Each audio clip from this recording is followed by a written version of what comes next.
আসসালামু আলাইকুম, welcome back to my channel. সবাইকে স্বাগতম জানিয়ে শুরু করছি আমাদের আজকের রেসিপি। আমাদের আজকের রেসিপি হচ্ছে ফ্রাইড রাইস। আজকে আমি ভেজিটেবল ফ্রাইড রাইস তৈরি করে আপনাদের সাথে শেয়ার করছি। আশা করি রেসিপিটা সবার কাছে অনেক ভালো লাগবে। তাহলে চলুন দেখি কিভাবে মজা করে ফ্রাইড রাইস তৈরি করতে হয় তার পুরো প্রস্তুত প্রণালী। আজকের এই মজার ফ্রাইড রাইস তৈরি করার জন্য এখানে আমি নিয়ে নিয়েছি এই কাপে 1.5 কাপ পোলাওর চাল। তবে আমি পোলাওর চাল দিয়ে আজকের ফ্রাইড রাইস তৈরি করছি, আপনারা চাইলে কিন্তু এটা বাসমতি চাল দিয়েও রান্না করতে পারবেন। আর এই চালটা আমি আগ থেকেই ধুয়ে তারপরে পানির মধ্যে ভিজিয়ে রেখে দিয়েছিলাম 15 মিনিটের জন্য।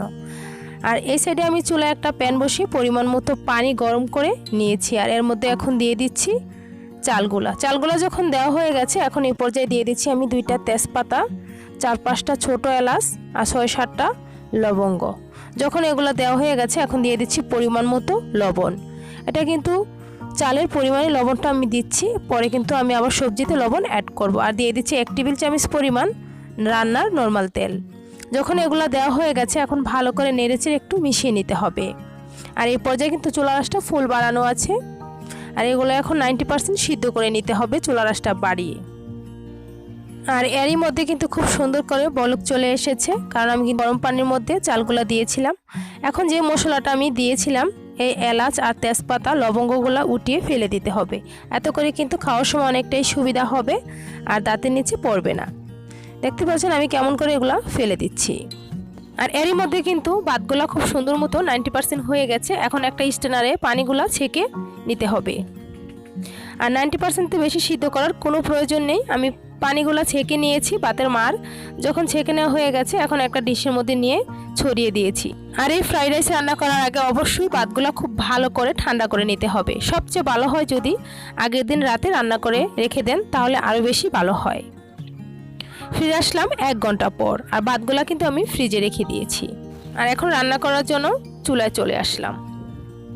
আমি এখানে নিয়ে নিয়েছি আধা কাপ পরিমাণ সবুজ ফুলকপি, আধা কাপ পরিমাণ সাদা ফুলকপি, নিয়ে নিয়েছি ছোটো সাইজের একটা ক্যাপসিকাম, আর নিয়েছি আধা কাপ পরিমাণ গাজর, নিয়ে নিয়েছি আধা কাপ পরিমাণ বাঁধাকপি। আর সবজিগুলো যার যার পছন্দ মতো বাড়িয়ে কমিয়ে অ্যাড করতে পারবেন। আপনার চাইলে আরও সবজিও এখানে অ্যাড করতে পারবেন।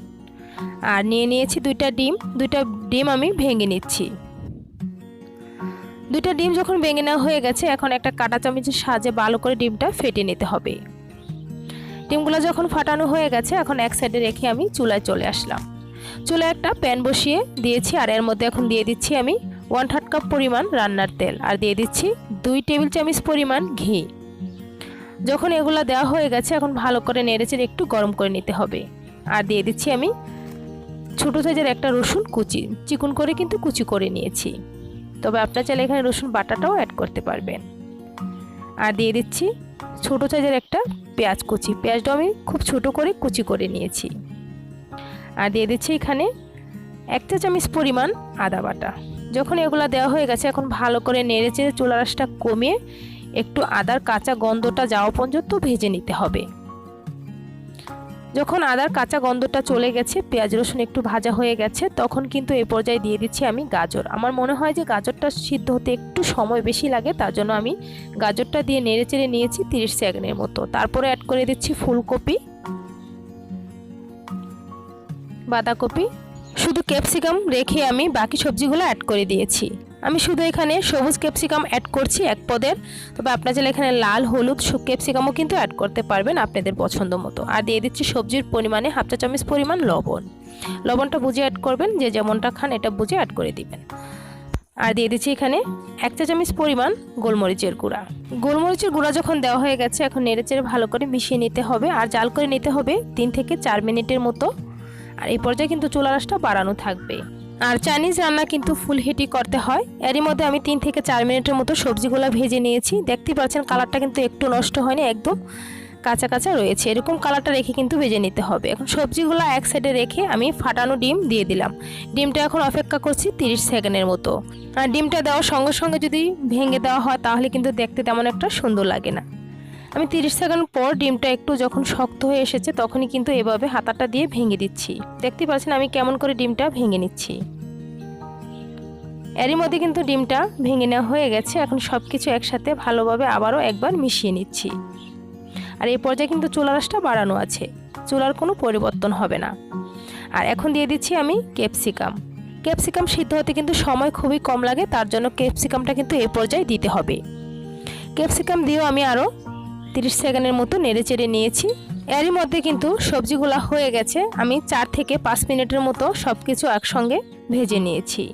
তবে এর চেয়ে বেশি ভাজার কোনো প্রয়োজন নেই, তাহলে কিন্তু কালারটা নষ্ট হয়ে যাবে, দেখতেও ভালো লাগবে না বা খেতেও ভালো লাগবে না।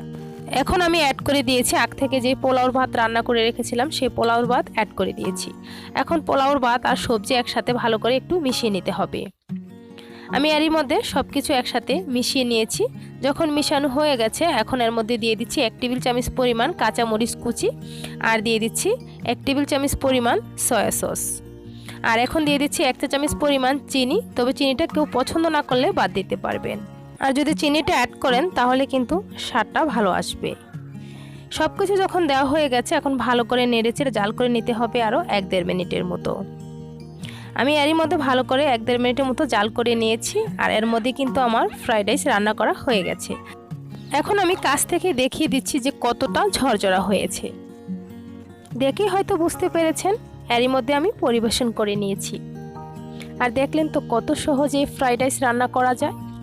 আশা করি আজকের এই ফ্রাইড রাইসের রেসিপি ভালো লেগেছে। যদি ভালো লেগে থাকে একটি লাইক দিয়ে আমার পাশে থাকবেন, আর যদি আমার চ্যানেলে নতুন হন তাহলে সাবস্ক্রাইব করে পাশে থাকা বেল বাটনটি ক্লিক করে রাখবেন। আর যারা আমার সাথে এতক্ষণ ভিডিওটা দেখেছেন তাদেরকে অসংখ্য ধন্যবাদ। আজ এ পর্যন্তই। আল্লাহ হাফেজ।